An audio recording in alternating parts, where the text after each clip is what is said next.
What's up, everybody? Welcome to another episode of Why You Always Whining, a show where we have a glass of wine, talk about various questions, topics, and have a good time while we're doing it. I'm your host, Michael Flicks. Got a great cast with me today. I'll go ahead and introduce everybody. Got my guy, Dre. He is the director of Oakland Soldiers, one of the top AAU programs in the whole country. Appreciate you joining us, Dre. Yes. My girl, Stephanie J. She's the owner of the Formula Skin Lab right here in San Diego. If you need a facial or some skin advice, some skin treatment, she's the person you need to tap in with and talk to. Yeah. Got Jennifer here. She's the owner of Virgin Divas right here in San Diego. Ladies, you need to get your hair laid. Go talk to her. Get that taken care of. Thank you. Got my guy, Sean Christopher. One of the most amazing and most beautiful voices you've ever heard. He's also a barber extraordinaire right here in San Diego. If you need a cut, he's the man you need to tap in with. Everybody, I appreciate y'all joining me, man. I'm really excited about this episode. We got some dope topics, some good questions, a lot of good things we're going to talk to. Everybody ready? We all poured up. Everybody's ready to go. Yes, sir. The first thing we're going to get into today is when is a good time to forgive someone's past wrongdoings or transgressions. You know, a lot of the times, people just kind of leave people in the past. You messed up, you violated them. We kind of just leave them in the past. It's actually kind of happening with Chris Brown right now. He was supposed to go to the All-Star game. He's supposed to play in the game and also sit courtside. At the last minute, they was like, nah, go ahead and stay home. So he's somebody that's still, dealing with his past transgression. So when is a good time to, forgive someone and move forward and either try to build with them or invite them back into your life? Anybody who wants to start with that? Steph, why don't you start us off? Why don't you kick us off?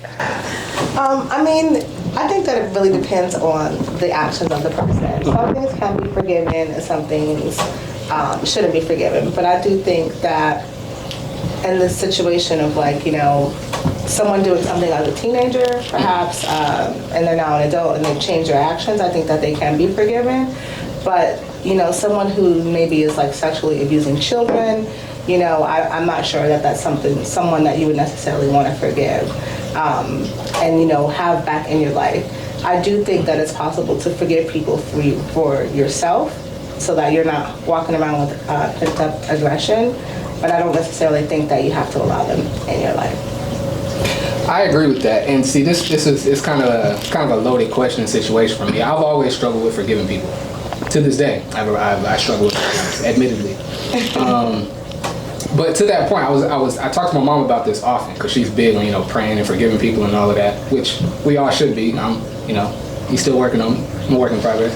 But I was telling her she was telling me you said forgiveness is for yourself. It's so you're not walking around with all this. And for me, the people that I've chosen not to forgive and quote unquote leave in the past, I don't have any hard or negative feelings or anything that's keeping me from moving forward in life, or even to the point where when I see them, I don't want to do nothing to them or I don't want to leave the room. It's just I don't mess with that person no more. I could look straight through them like they're not even standing there. So I hear when a lot of people say that forgiveness is for you, but I'm fine. You know what I mean? Do you think that in the case of Chris Brown, since he was mentioned, do you think that he should be forgiven by corporations? Should it still affect him today what he did 15 years ago, something like that? Should he still be feeling the effects of his actions this long? Should a person continue to lose because of something that they've done in the past? Well, I do feel people have, not to put aside what he did, but there's things that we gave him a lot of repercussions as far as the last 15 years ago. And there's people that are out doing more heinous things than he has done, and they are glamorized by Shade Room, glamorized by blogs and other places that use that as a form of entertainment when we're still using Chris Brown as a penalty. Prime example, we have a presidential candidate right now that's been charged, that's been, accused of sexual harassment, sexual assault and different things, and he's still able to run for presidency in this country, but Chris Brown is getting banned from going to an NBA game for something that he did as a teenager. Does that make sense? No. You can leave the country, but you can't go to an NBA game? That's just crazy. It's crazy. It doesn't make sense morally, but I see how they make it make sense for business because they're thinking about their bottom line. So if it's if somebody's, the way I see it is, if a corporation is okay with bringing in like a Chris Brown or that presidential candidate you're speaking of, or anyone, it's because their audience doesn't have too big a problem with this person. It's all about their bottom line at the end of the day. Like they don't care about Chris Brown. They probably don't. I would assume that these sponsors and that the heads of whoever, they care about women and don't want women mistreated. But at the end of the day, if Chris Brown brought back numbers, then they would have him there. I don't think it's a big moral thing for them. I think it's a bottom line thing for them. These same corporations will turn around and vote for that presidential candidate as well, though. And that's just crazy. What do you think, Sean? How you do forgiveness? High key, I think about the things that I need to be forgiven for. So, do I think everybody needs forgiveness? Absolutely. But does that mean that you have access to who I am? Nah, I can still love you from a distance, genuinely. But if I know that your character hasn't changed, there's no need for me to really be around you. You know what I mean? That's not me downplaying who you are as an individual. That just means that you need some growth in some certain areas. You know what I'm saying? But do I forgive you? Absolutely. Only because I look at the things that, because I know I'm not perfect either. You know what I'm saying? So I have no problem forgiving anybody in any situation where they at, because high key, a lot of times we do things based off of our trauma or based off of how we were raised. And if you really, and that's where counseling and stuff be coming from. So when you be going through counseling stuff, they really be going back to your parents. And when you start thinking about your parents, you start thinking about the things that they was raised in. And you go with your grandparents, and it's like, a lot of that stuff is just built up trauma. You know what I'm saying? So it's like, all right, I can forgive you because I need forgiveness in this. But until you want to take yourself and hold yourself accountable and do the work within yourself, we good from over here. I love you, but nigga, I pray for peace on yourself and hope you get yourself accountable on certain things, you know? I tend to agree with that. And to be clear, I meant everything I said. But for me, it's hard for me to forgive when we've built a rapport, we've built a relationship, and you know me. Mm-hmm. And you know I would never do to you what you did to me. Like, you know what I mean? It's almost like you gotta take people for who they are. It's like, if you know somebody steals, then don't make them a friend, because eventually they go steal from you. Mm-hmm. You know what I mean? But I also feel like at the same time, like, it's a contradiction. But I do feel like it's like, bro, if you my people, and you know I would, even if that's how you make your money, if that's what you do when you're not with me, whatever. But if we people, and you know I would never do you like that, then don't do me like that. My thing, when I cut people off, when I'm like, nah, you ain't no coming back, it's when you've done something to me that you know I would never do to you. And it's like, not just a simple, like, you forgot to invite me somewhere or something like that, that's whatever. But like an actual, like, friendship or like homie violation is what I'm talking about, to where it's like, nah, you stay over there, bro, stay over there. And I'm real cutthroat with that too. I've been working on it for years, and I haven't made much progress. There's nothing wrong with that, because I had a brother. He's my best friend still to this day, but I consider him as my brother, and he crossed the line a couple times, but that's still my ace. Mm-hmm. That's my ace, boom, for real. And I also know him. You know what I'm saying? Like, so it's like I give you grace, because I see that you need help in certain areas. So it's like other folks in this world, they really don't give a damn about you. Mm-hmm. You know what I mean? Other than your actual family, I'm the closest one out here. You know what I'm saying? Your family gonna really give you a lot of grace, because it's like, we got the same siblings, we got the same parents, you know what I mean? But if you spend time with somebody, but I do understand where you're coming from. But if they cross the line to where it's like, hey, ain't no coming back, those are your boundaries. You know what I mean? There's nothing wrong with having boundaries, bro. I think boundaries are necessary.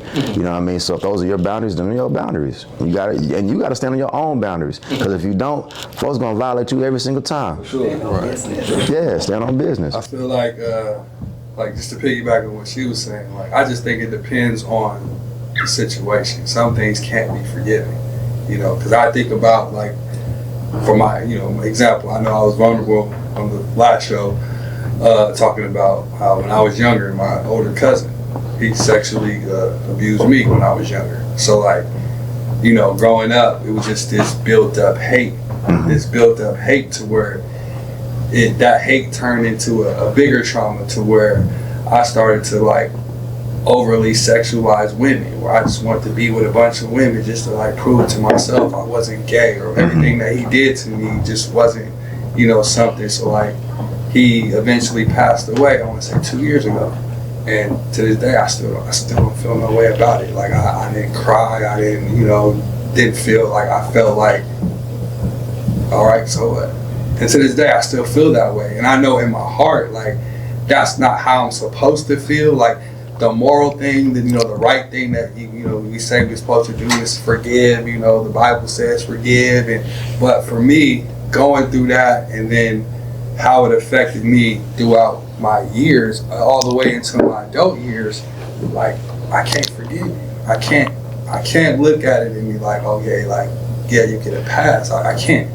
But other things that happened in my life, like, you know, friendships and people burned me, and like you say, I got boys who did that to me, and to this day, that's still my dog. But I didn't forget what you did, but I forgave you. We still can rock with each other. But again, like, certain things where I look back on, it's like, I can never forgive you for that. See, and I'm sorry, since we're talking about this, that the same thing happened to me when I was younger with a cousin, and he reached out to me not too long ago. He got married. He was like, "Hey, bro, we finna do this for my sister. Are you willing to come out and sing?" And this is family, right? So I'm just like, I forgave you, but high key, it's like, bro, I don't necessarily know if I want to come out. Just be around you and your family. I'll be around your siblings, but you specifically, I love you and I forgive you, but I don't necessarily know if I want to be around you, G. I don't know. Protect your energy. Gotta protect your energy. At the end of the day, protect yourself. It's real. I mean, and that was it makes me think of not too long ago. What's the tour Bow Wow and B2K and them did? Oh, the Scream Y2K tour. tour. Yeah, there you go. And Raz B was there, and he like left the tour because Chris Stokes, I think was the producer's name, dude. And he you know, did some stuff with Raz B and Raz B was like, yo, why is this dude here? And that's you know, to y'all's point, he's like, fam, like, I'm cool with being on the tour. Like, there's some trauma around being in this group, but I'm cool with that. But this man can't be here. You know what I'm saying? So I definitely understand that. 100%. Yeah. I agree. Appreciate y'all, man. Appreciate y'all, man. Y'all brave for that. A lot of people, you know, don't feel comfortable sharing that, let alone, you know, sharing it on camera that a lot of people don't see. Shout out to y'all, man. I suppressed it for, 37 years. So, you know, being open and vulnerable now to talk about it now, I feel like it's my duty as a person that works with children, works with the youth. I'm, you know, in that spotlight working with the youth. I feel like that's my job now, to speak about those experiences, speak about the traumas I've been through, because hopefully it can help, you know, mold them, or, you know, if they going through something or know somebody that's going through something, oh, well, I heard this from him, you know, this is how he coped with it. But, you know, I would say the worst thing, I mean, it's a journey, you know, but suppressing that for 37 years and not telling anybody, not even my parents didn't even know, you know, not telling them, and me and my dad got into it, like, why didn't you tell me? And it's like, I know you. I wouldn't have you if I told you. You know, you probably kill this dude or be gone away from me forever. So, you know, I had to explain that to him, and then, you know, even within myself, understanding like, yeah, everything that you did, you know, like, I was a player. I was this, that, you know, because subconscious, I don't know if it's subconsciously or everything I was going through, like all this trauma that I was dealing with, I turned it into, you know, how, you know, perception of everybody. You the man when you got all these women. You this, you know, and deep down I'm hurting inside, but to everybody else, I want to put myself and portray myself that I'm up here and, you know, I'm the man, you know, but that stuff hurt me. And then suppressing that for 37 years and not being able to tell somebody, it caused, it's like an avalanche effect where it's like, it affected other things in my life, you know, going forward. But now, you know, I'm very open to talk about like what happened and how it happened and things like that, and how I'm, you know, dealing with it, because I feel like now as a youth leader, this is my duty. This is what I'm supposed to do. So it's easy now. Respect. Yeah. That's dope. Let's pivot to something a little bit lighter. Now, I appreciate that though. I don't want to make light of it, but just, you know, pivoting to the next topic. This one's a little bit lighter. Would you knowingly go on a date with someone knowing that you're their second date of the day, or knowing that when they leave you, they're gonna go on a second date? Would you knowingly be like someone's multiple date of the day? I think it depends on the level of where you at with this person. Okay. Like if it's somebody I really invested in and I really like you, we spend all this time together and I'm out here just really being vulnerable, giving you all of me, then yeah, I would feel some type of way.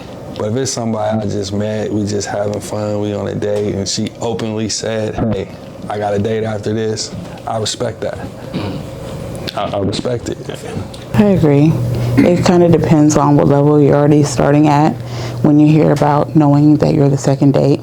If it's somebody that you have been seeing, for a while, it does kind of take a little effect hearing that. But then again, it ups the ante on the other person because nothing motivates people. A little jealousy does spark a little ignite in the relationship where they might take a little further step up in the relationship or may be more on the person's mind than they usually would have thought about them. I was thinking about that when I thought about that because I thought my initial question was actually is it okay to buy multiple Valentine's Day gifts to buy Valentine's gifts for more than one person? That kind of changed, and I was like, I think at first I was like, nah, I think I'd be okay with it, and then the jealous part of me was like, nah, why would you do that? Don't. But then I'm like, so I don't know. I feel like I'd be okay with it. Because it's if you're not my girl, then how mad can I really get? But then it's like you said, if I'm feeling you. But then for me though, I'm only really going on multiple dates with somebody if I'm feeling. Right. So for me, I'm gonna be feeling you. So I don't know if I'd be cool with that. It's like a double standard because I feel like I should be able to if I want to, but I feel like I'm gonna be upset if I knew I was somebody's second date. You know what I mean? If I was their second date, I wouldn't too much trip. It really depends, like you said. But if I'm your second date, they don't trip because you done already ate. I just got to buy dessert. My motto is I always say, don't worry about the people in the lineup, be the best one. So I like that. It doesn't matter if you came on a date before. If I'm the second one, you didn't like the first one enough to stay with the first one, so you got a second one as me. What if you're the first one though? If I'm the first one, I'm still okay because I like for a man to know for sure if he wants me instead of just seeing me only in the space and comparing me and knowing that I'm the better choice is more validating for me than just only one lane.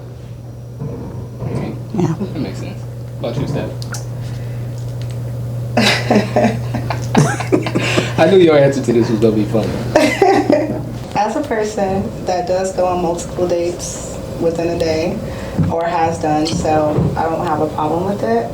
I would agree with what Joy says. It depends on how much time you're spending, but I think at that point, it's kind of established that you guys are dating exclusively.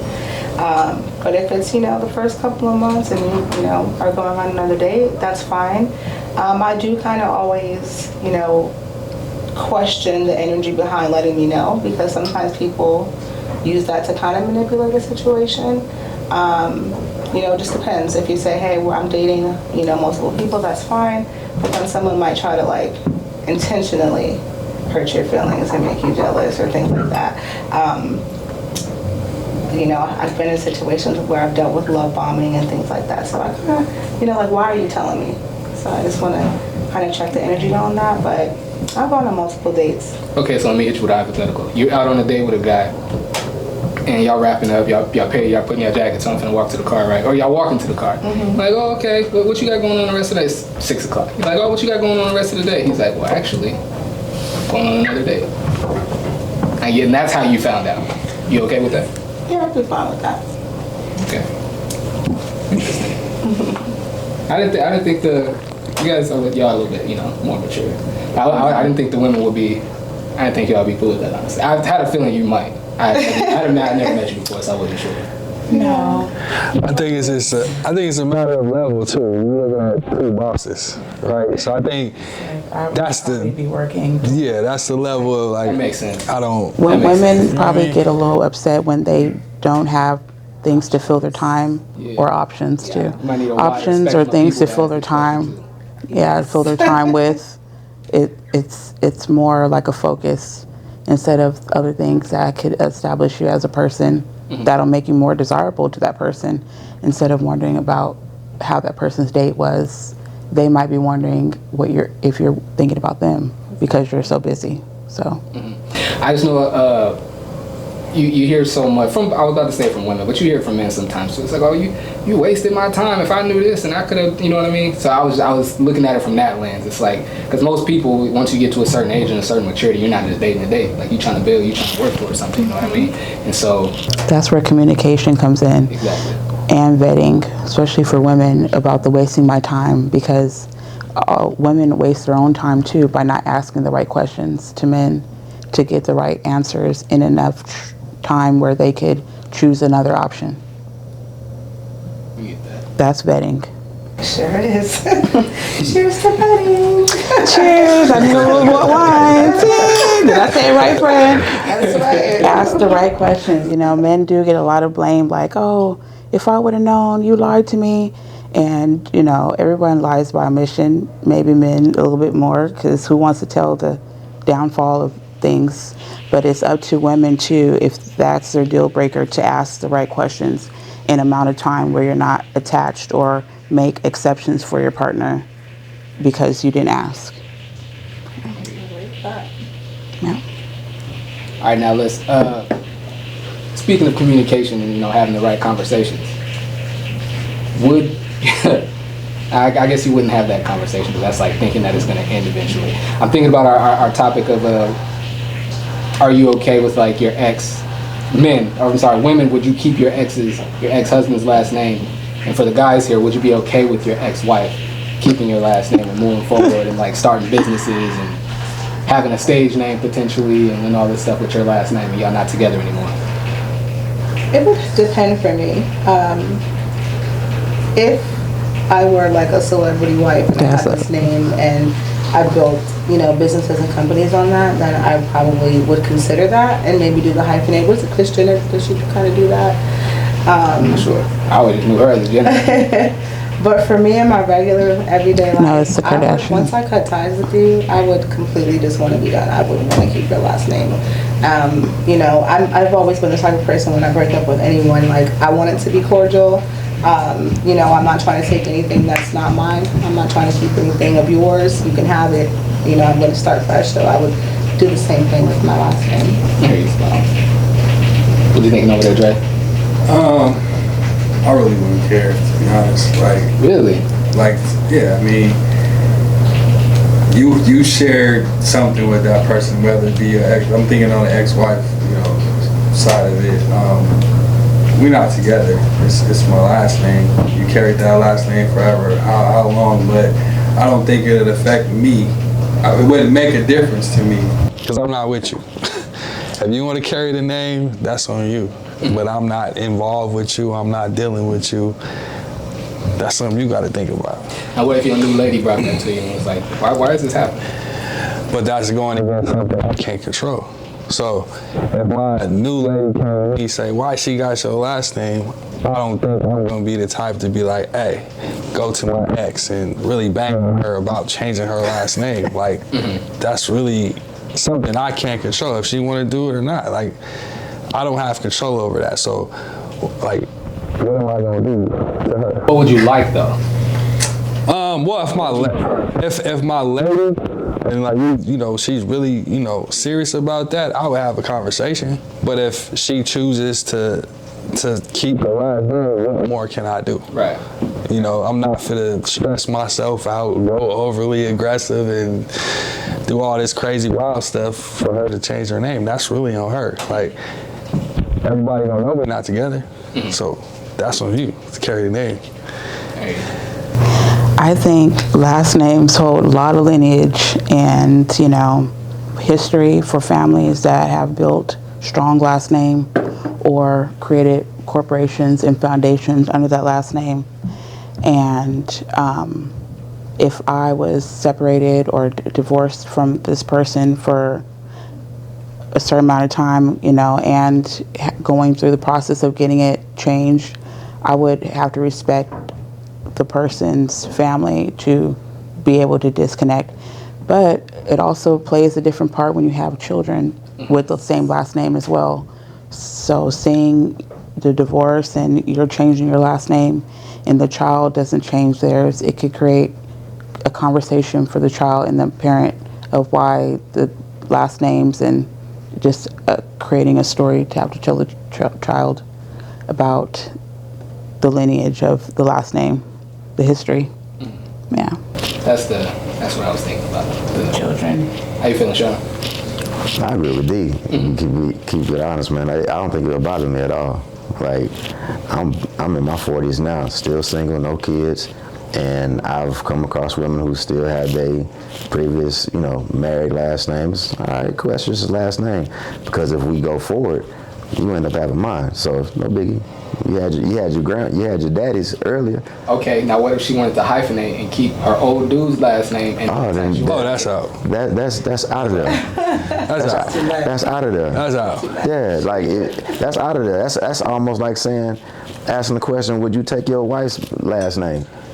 I was going to ask that. Yeah, men don't typically do that though. So I would never do anything like that. That's what I'm saying. So The only reason why I would never do anything like that is because I didn't come from your father. Mm-hmm. Right. You know what I mean? I have my own lineage. You know what I mean? So that's how it goes. Like, you take on mine, our children take on mine. Like, nah, your daddy, he did his job. So we're becoming one. So the question arises is like, what are you holding on to? If that's what it is, So I wouldn't accept that. I think the same question applies when, like you were saying, like if your lady is pressing and like, your ex, I think it still applies. Like your ex could be like, well, what is she holding on to the name for? Like, but what can you do as a man to control her to change it? You can't put hands on her. You can't take her to jail. You can't do anything. So I just why stress out about, as long as I'm assuring my new partner that it's me and you, whatever she got going on over there, that's her. I can't control that. Mm-hmm. But what can I do as a man to get her to change her last name if she don't want to? And also, to piggyback off of that, it also just shows how much weight your last name holds. Right. You know what I mean? It shows you how much character that you build and you walk in authority with your last name. That's fire. You know what I mean? You standing on business, like you said earlier. You stand on your shit. Mm-hmm. For sure. I gotta choose my words carefully here. I'm definitely with you. I wouldn't want, I'm not marrying no girl that's got her ex-dude's last name. No, that's not. You gotta get rid of that. Or I don't want to say you gotta get rid of that. When you marry me, I'm not saying get rid of it before we get married. But when we get married, you're not hyphenating and putting this nigga's name. No, not at all. And attaching it to we're not getting married. And I don't. Period. I mean, I understand changing your name is a process. IDs, passports, everything. I understand it could take a long time. But after a certain time, I wouldn't want my ex to have my last name no more. And I don't really have anything to base that on other than just that ain't your name. No, I'm saying, of course we don't want it. I'm saying, to clarify what I'm saying, of course I don't want it, mm-hmm. but what can I do if she keeps it mm-hmm. and chooses to keep it? What can I do? Mm-hmm. So to avoid any type of stress, your kid. Definitely saying as far as what. Yeah, I'm speaking to what we would want. Of course, I wouldn't want that. I wouldn't want that. No. We're not doing that. But will it affect me to where it's gonna make me start pulling my hair, start stressing? Nah, that's on you. And see, and even after I say that, my opinion even changes a little bit because I'm recently divorced and my ex, it's not final yet. So and I don't know what her plans are. You know what I'm saying? That's her name now. I don't know what her plans are. But if she were to ask me, I'd nah, go ahead and switch that back. You know what I mean? And maybe that sounds mean or harsh or whatever, but it's that's not your name. It was and it's not no more. That's not your name. I agree.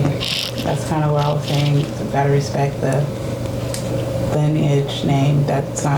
You're not a part of that family anymore. Mm-hmm. So, but I do have a question. What about you guys think if your new partner does not want to take on your last name? If you propose to your partner and they say yes, but they choose to keep their last name, that's just their original last name. Doesn't have to be previously married. What if they keep their original last name? May I ask you a question with that? Ask if they don't want to. If we have children, are my kids taking my last name or taking yours? I mean, myself, they would take her. Myself would be different. I'm just hypothetically, I would take my husband's last name and my children would do the same. But maybe people have a different answer, because I have a friend that was just divorced maybe 2 years ago, and she's in a serious relationship, and he asked her to get married, but she's considering keeping her original last name since she had to go back to do the paperwork, and she's talking about passports and different things that she got filed. She got it changed back. Now she's contemplating on taking her new partner's last name, which is a good conversation. That's a good one.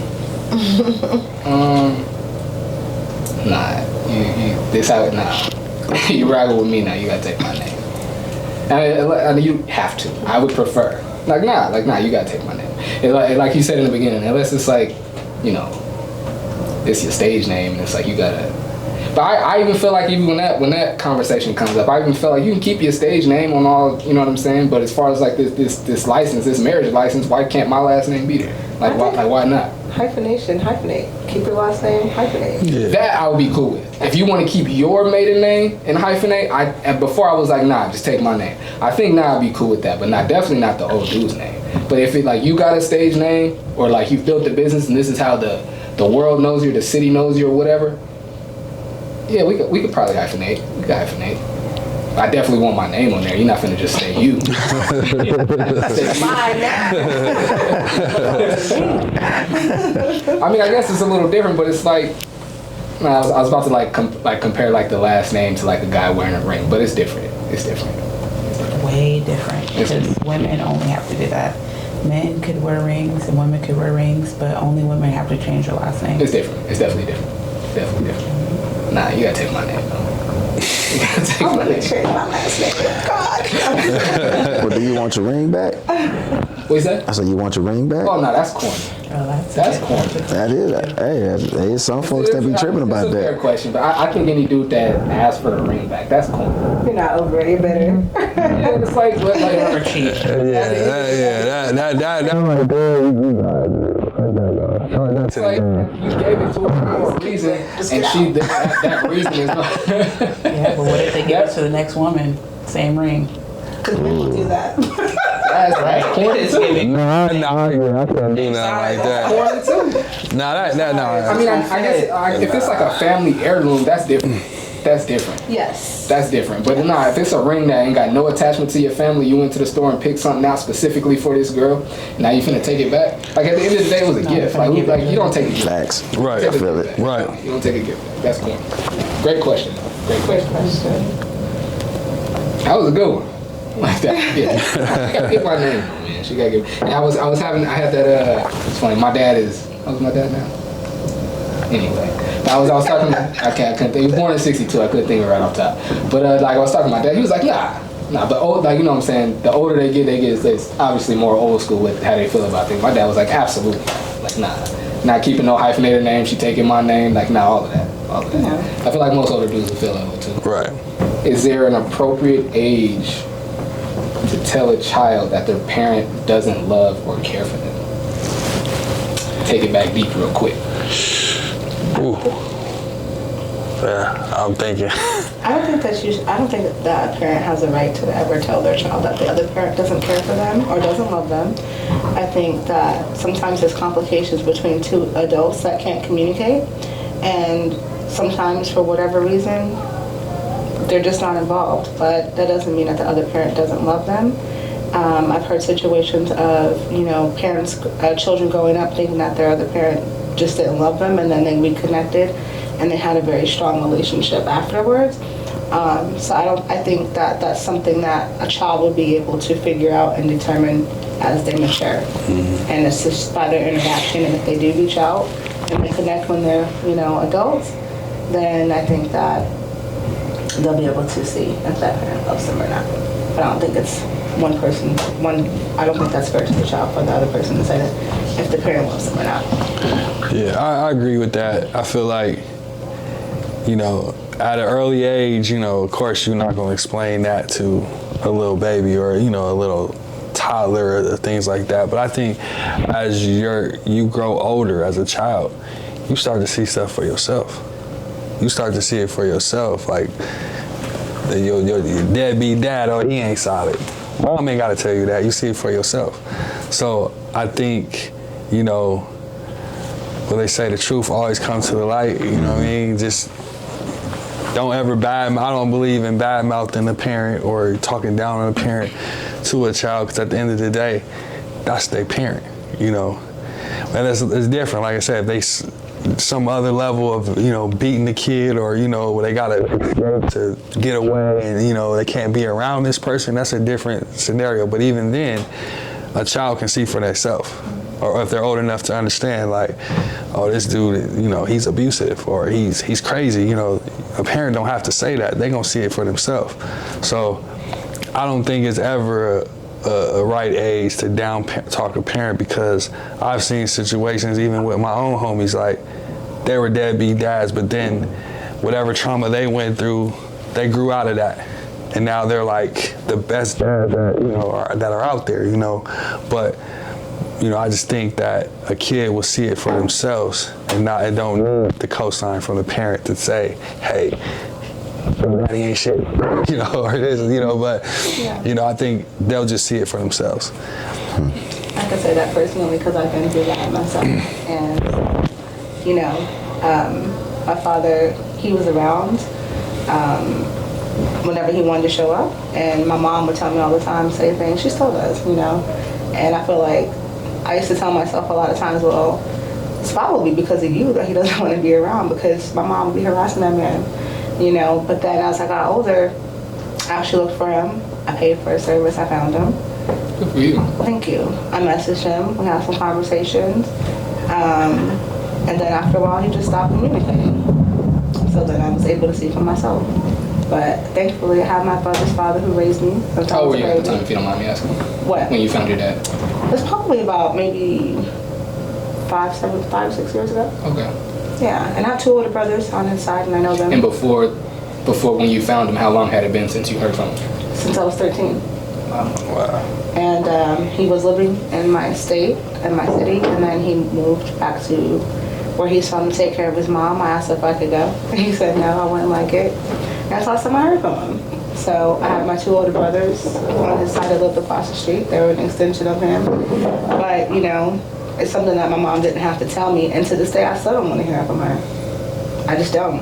You know, it's like if he wants to come around, he will. If he doesn't, he doesn't. But I don't want to hear that from her. Yeah, I agree off some of the things, you know. I never agree that it's a certain time that you should tell a child that their parent doesn't care or love for them, because how would the person know how much or how deeply a person is thinking or caring about them? I mean, actions do speak louder than words, but you can't tell somebody how they love or feel about somebody internally, because that's shown. Also, some parents, whether male or female, could express the lack of love for a child if they're not loved by the dad in the same way. So the father could be showing a child a different affection, a different type of love that the mother's not receiving, and it's considered in their eyes as, you don't love them because you don't love me. So that could be a different outlook on whether a mother tells how much the child cares for them, because in their mind they're viewing love as one household. If he really loved you, he would be here with me too. I hadn't considered that angle. Dang, that's deep there. That is deep. I had not considered that. That's a lot. How you feeling, Sean? Everybody that said something is completely right. I've also I don't know. I've been in relationships where, I've only been in 2 relationships where somebody actually had a child.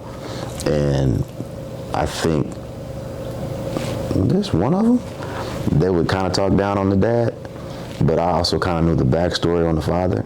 But I would also, me being in a relationship, I could also see what the mom was bringing too. Not knocking her, but it's like, yo, you lacking in some areas too. You know what I mean? So you trying to just overshadow the father in such a negative way, but I get to talk to this child, and he's telling me what you're lacking. You know what I'm saying? So it's like, all that, what's the old saying? When you point at one thing, you got 4 pointing back at you. You feel what I'm saying? So you gotta be really careful with that. You know, and like everybody else said, you can't just, you don't know what the parent is dealing with. You don't know what they actually overcame and what they're trying to deal with. I've seen a lot of hood cats out here, and they really want to be with their son or their daughter, or male or female. They really want to, but sometimes they don't know how. You know what I mean? They literally are doing the best that they know how.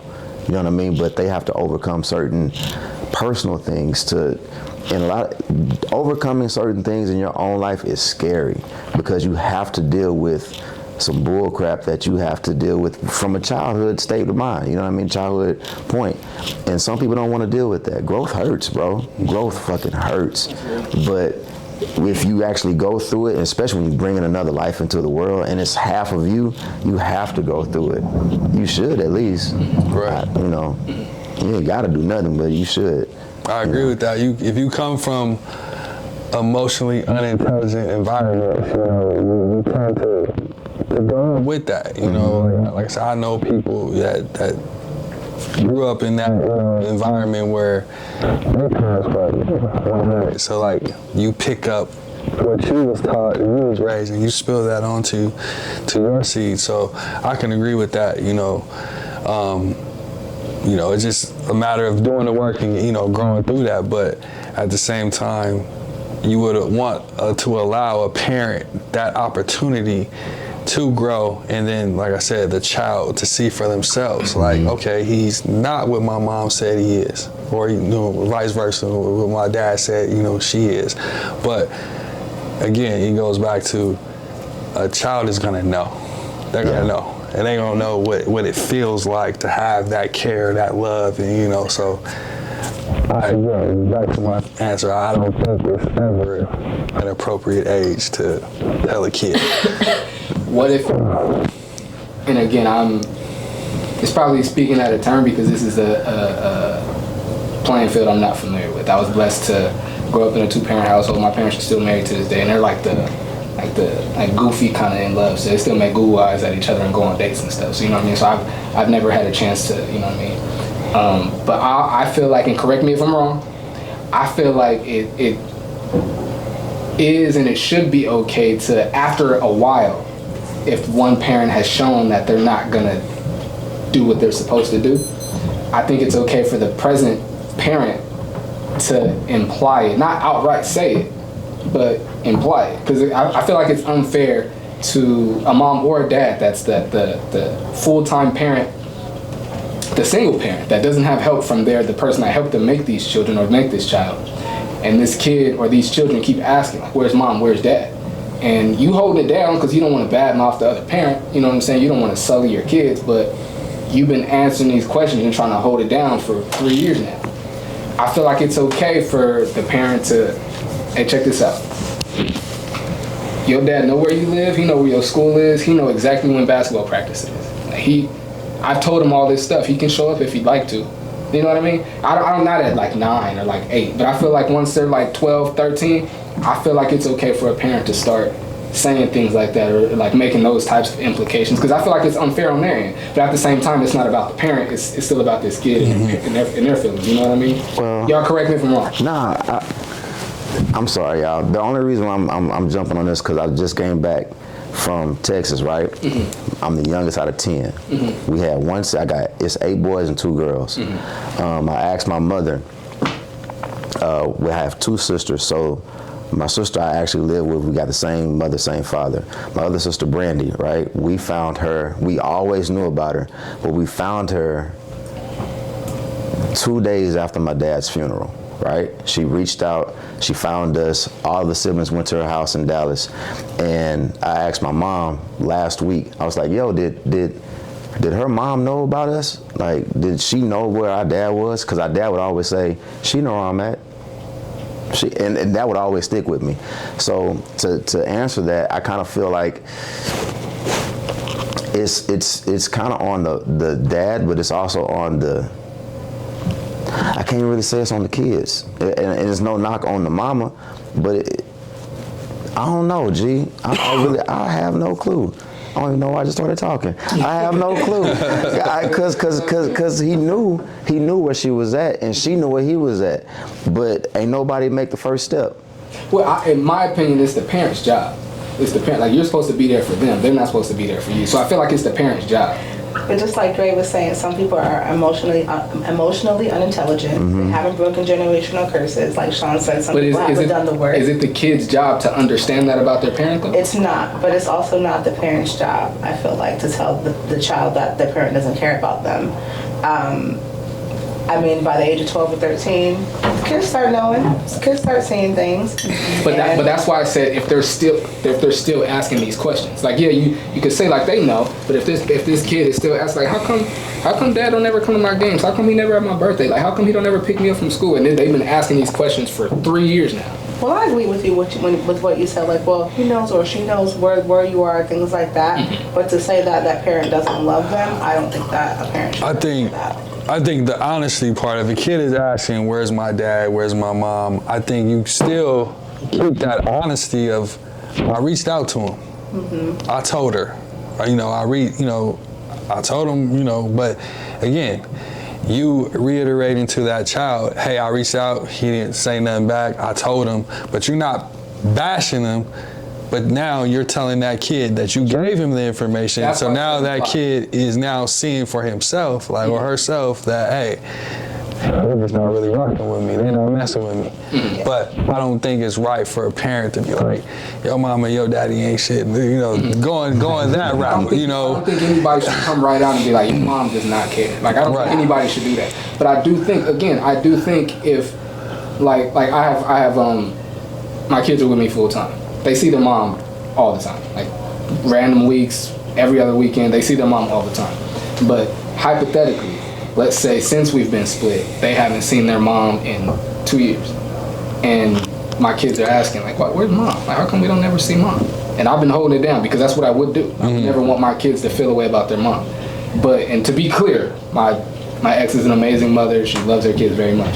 But if she wasn't present and if she wasn't doing what she was supposed to do, I feel like after a couple of years, it would be okay for me to be like, hey, look, bro, mom knows when your piano recital is, she knows where your school is, and she knows where we live. I've given her all this. She can come whenever she'd like. You know what I mean? And I feel like once a kid gets 12, 13, and 14, and they keep hearing that, mom could come if she'd like to, and she's not. Then they're going to start putting the pieces together like, well, if she could, and she's not, why is she not? And then they're going to start answering those questions for themselves. But I do agree that it's never okay to be like, you know what, your mom doesn't care. I told her that she doesn't care. I don't think that's ever okay.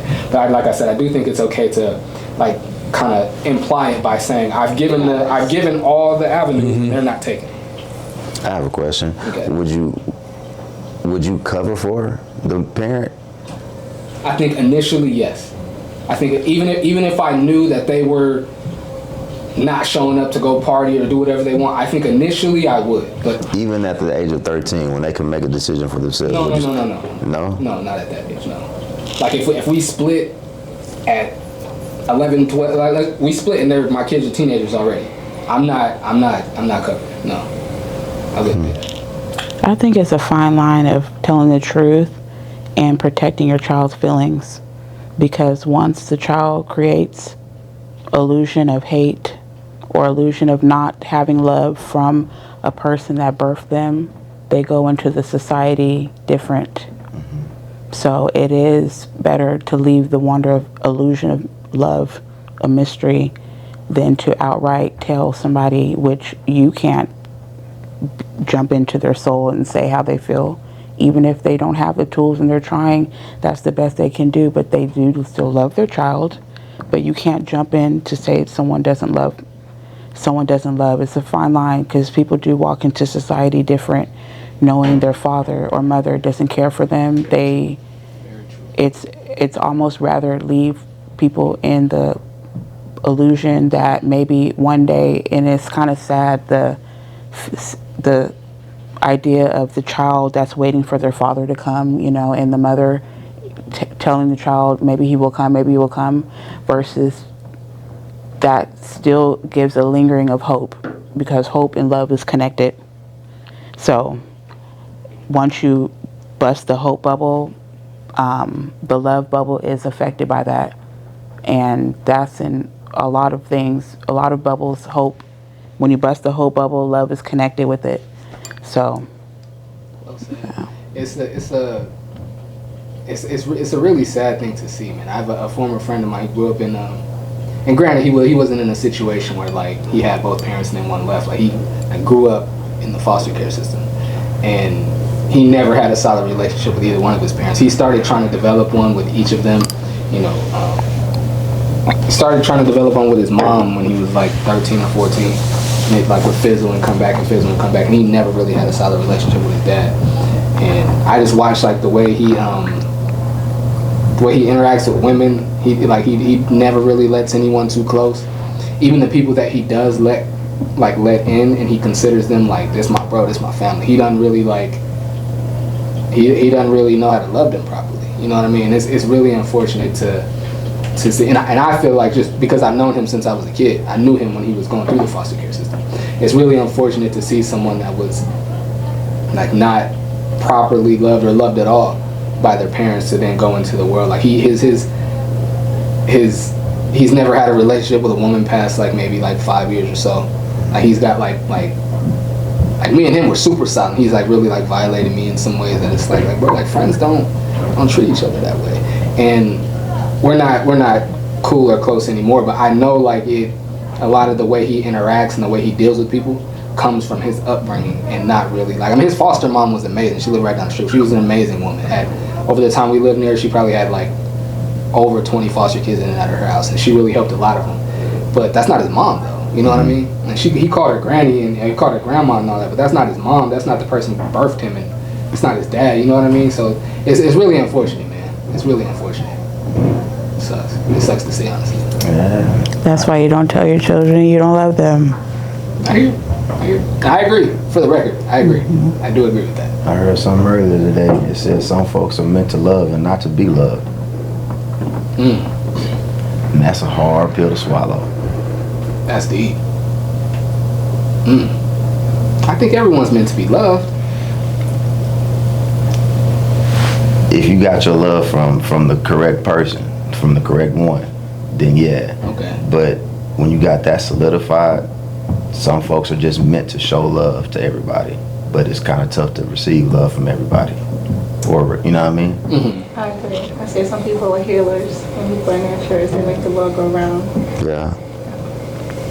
And then what sucks is those are the ones that want to be loved from other people sometimes. The people that don't love properly, is what you're saying? No, the people that know how to love properly. Okay. You know what I mean? They don't receive love from other people. Oh, that's big time. Yeah. That's big time. Oh yeah. And you just gotta just deal with it. And it's like, damn. But if you're secure in who you are, you love yourself, you know who loves you, and you have your community, you ride with that. But even in that, sometimes that sucks, because like, I got that, that's great, but I want my person. I want what y'all got.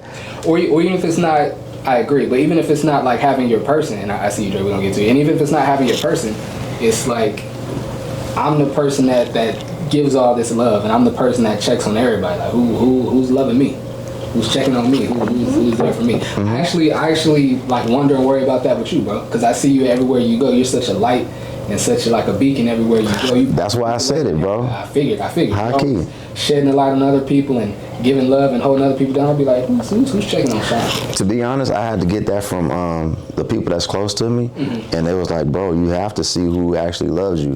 And I'm learning how to receive the love from y'all. But again, I want my person. I ain't gonna act like I ain't gonna lie, bro. I wanna be a father, I wanna be a husband. I know I'm gonna be a great father, you know what I mean? But it's like, if that's just not for me, all right, cool. Oh no, that's for you, bro. It's for you, bro. Everybody can say it, that's great encouragement, but the truth of the reality is we don't know. And I'm okay with that. I'm learning how to be okay with that. You know what I'm saying? But the fact that I know how to love everybody else, I was talking about this yesterday. I was like, man, when I just said some people get jealous because they see something in you that they don't have. But it really sucks because like I see the world as people are learning how to deal with hurt. You know what I mean? And some people, they don't know how to deal with it. So it's like, okay, the fact that I know how to genuinely love, you see what people are lacking. You know what I'm saying? So you just give that.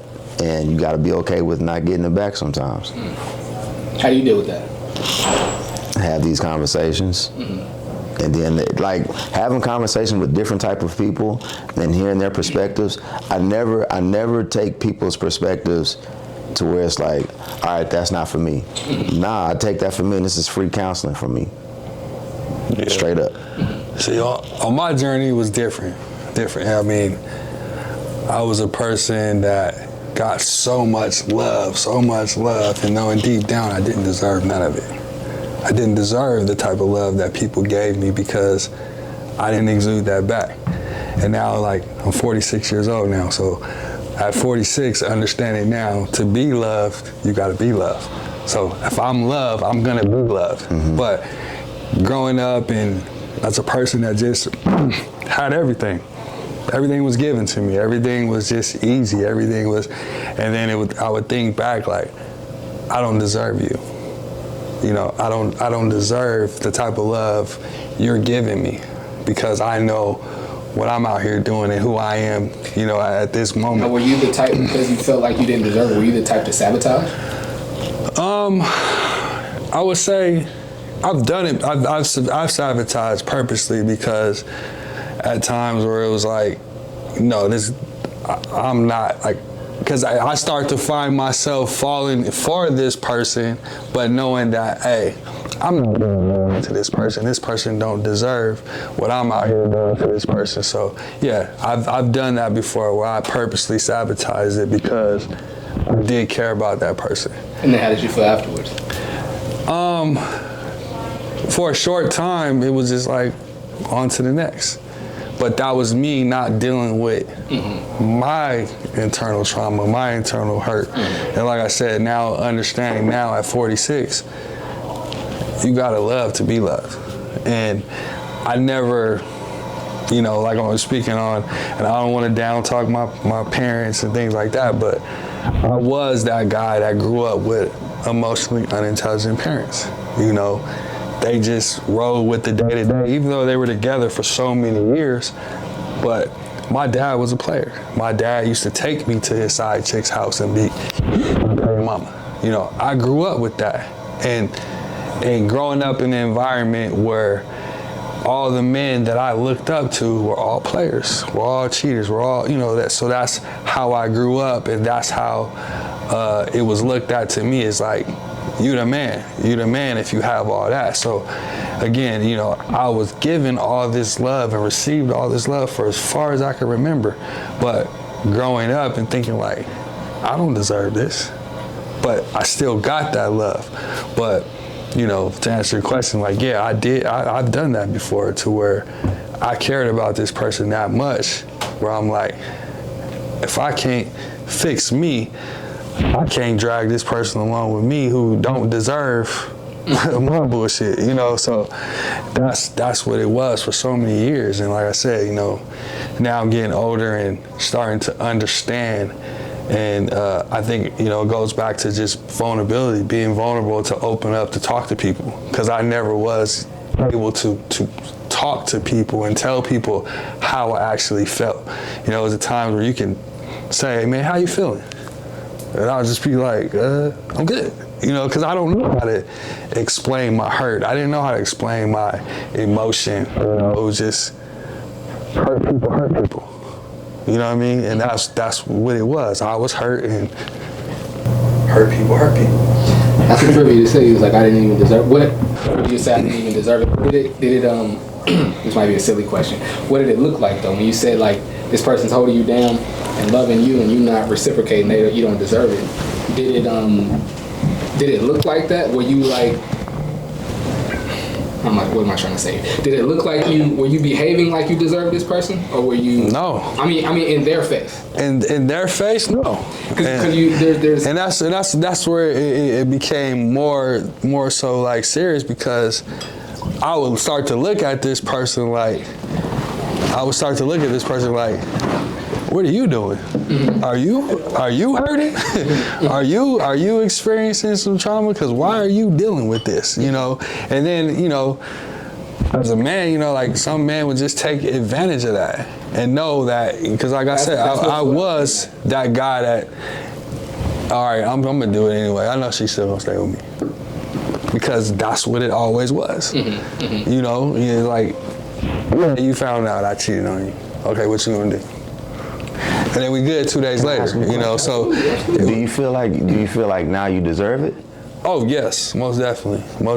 I feel like everybody deserves love. I feel like the worst people deserve that, because I feel like once they realize what and understanding what love is and what brings love, I feel like they'll change their ways, and I'm a walking testimony of that. You know what I mean? So it just goes to, you know, doing the work, growing, and, you know, like I said, it's hard. It's hard to dig yourself out of something when it could just be so easy to just be, I'm good. Like, this is who I am. Mm-hmm. But deep down inside that, it hurts to look at. Like I said, I went through so many troubles where I couldn't even look myself in the mirror. I'd be getting ready, and I'd glance and see my eyes in the mirror and be like, damn. You know what I mean? Like, I've been there, you know, where it was that effect, you know, where I've been there, you know. But now, like I said, understanding, doing the work, and understanding, like, you can't be loved if you hate love, you know. It just, it don't work. It don't go together. And so, yeah, just walking through that, you know, experience, and I feel like, you know, I'm a firm believer in God don't give you nothing you can't handle. So it's like, I went through those trials and tribulations for a reason. So let me walk through that, let me get through that, and now that I'm here to understand that, what can I do to help the next person to not walk in that light or walk in it? Because, you know, that's what it is now, you know. Those are all our questions and topics today. Anybody got anything else they got in their mind? Anything else they want to share? Get off their chest or anything? Y'all good? I love today's conversation. Me It too. was amazing. Me too. I think it's our best one so Made far. good opinions and mind states. Absolutely. I'm appreciative. Absolutely. I'm appreciative. I appreciate everybody pulling up. Thank you so much. I had to be, like I said, I think it's the best one so far. I appreciate y'all. Want everybody, before we get out of here, tell everybody where they can find you, your websites, your social medias, everything. We'll start with you, Dre. It's Dre Day 22, Instagram, website, San Diego Soldiers Basketball. Also, I just launched a clothing line, Prosper & Soul, so you can check it out, Prosper & Soul Apparel.